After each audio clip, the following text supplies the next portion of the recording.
নমস্কার বন্ধুরা, আপনারা সকলে কেমন আছেন? প্রিয়াঙ্কার কিচেনে আপনাদের অনেক অনেক স্বাগত। আজকের রেসিপি আমার হচ্ছে দই কাতলা। কিভাবে তৈরি করছি সম্পূর্ণ রেসিপিটা দেখার আপনাদের কাছে অনুরোধ রইল।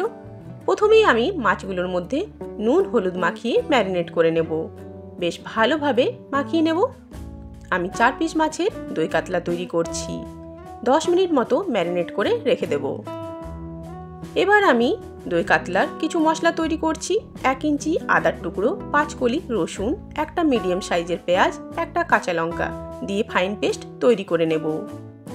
দই কাতলার টেস্ট ও রিচনেসের জন্য আমি এখানে 8টা কাজু, 2 চা চামচ পোস্তকে হালকা গরম জল দিয়ে 15 থেকে 20 মিনিট ভিজিয়ে রাখবো। তারপর এটারও একটা ফাইন পেস্ট তৈরি করে নেব। এবার আমি গ্যাসের মধ্যে কড়াই চাপিয়ে দেব। মাছ ভাজার জন্য কড়াই গরম হয়ে এসেছে, দিয়ে দেব কিছুটা সরষের তেল, আর সঙ্গে সাদা তেলও আমি অ্যাড করছি। দই কাতলাটা একটু সাদা সাদা তৈরি হবে, সম্পূর্ণ সেই জন্য আমি সরষের তেল ব্যবহার করলাম না। সরষের তেলে পুরো রান্নাটাই করলে কালারটা একটু বেশি আসবে, ডার্ক। মাছগুলোকে হালকা করে আমি ভেজে তুলে নেব, খুব বেশি কড়া করে ভাজবো না। স্টেপ বাই স্টেপ ফলো করে এভাবে যদি দই কাতলা তৈরি করা হয় খেতে ভীষণ ভালো হবে, একেবারে বিয়েবাড়ির মতো। মাছগুলো আমার ভাজা হয়ে গেছে, এবার তুলে রেখে নেব। মাছগুলো সব ভাজা হয়ে গেছে। এবার আমি ওই মাছ ভাজা তেলেই দিয়ে দেব কিছু গোটা গরম মশলা, দারচিনির টুকরো, এলাচ, লবঙ্গ, গোলকি ও একটা তেজপাতা। গরম মশলা থেকে যখন বেশ ভালো একটা ভাজা ভাজা গন্ধ বেরোবে সে পর্যায়ে দিয়ে দেব পেঁয়াজ, আদা রসুন কাঁচা লঙ্কার পেস্ট দিয়ে পরে ভালোভাবে মশলাটাকে কষিয়ে নিতে হবে যাতে কাঁচা গন্ধটা বেরিয়ে যায়।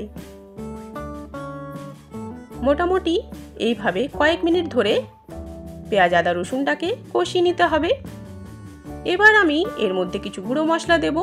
1 চামচ জিরে গুঁড়ো, 1 চামচ ধনে গুঁড়ো, একটুখানি হলুদ, একটুখানি কাশ্মীরি রেড চিলি পাউডার দিয়ে পরে আবারও সঙ্গে কষিয়ে নেব। এইভাবে স্টেপ বাই স্টেপ যদি ফলো করে দই কাতলা তৈরি করেন খেতে কিন্তু দারুণ লাগবে।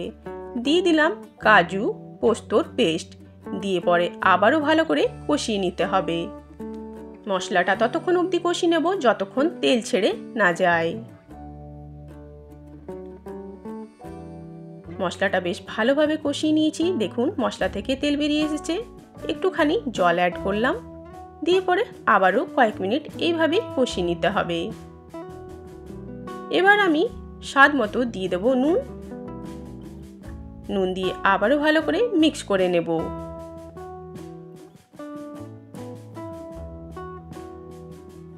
এর মধ্যে একটুখানি চিনি অ্যাড করলাম। চিনি সব রান্নাতে একটা ব্যালেন্সিং পয়েন্ট হচ্ছে। এবার আমি এখানে নিয়েছি মোটামুটি 50 গ্রাম মতো টক দই। ভালোভাবে এটাকে ফেটিয়ে গ্যাসের ফ্লেমটা একেবারে নিম্ন করে দিয়ে দিলাম। দিয়ে পরে কন্টিনিউ এভাবেই চালিয়ে যেতে হবে, না হলে মশলাটা ফেটে যেতে পারে। বেশ ভালোভাবে দই দিয়ে মিক্স করে নিলাম। এবার একটুখানি এর মধ্যে আমি জল অ্যাড করব। মশলাটা খুব ভালোভাবে মিক্স হয়ে গেছে, একটুখানি আমি জল অ্যাড করলাম। এবার ভেজে রাখা মাছগুলোকে দিয়ে দেব, দিয়ে পরে ভালোভাবে গ্রেভির সঙ্গে মিক্স করে নেব।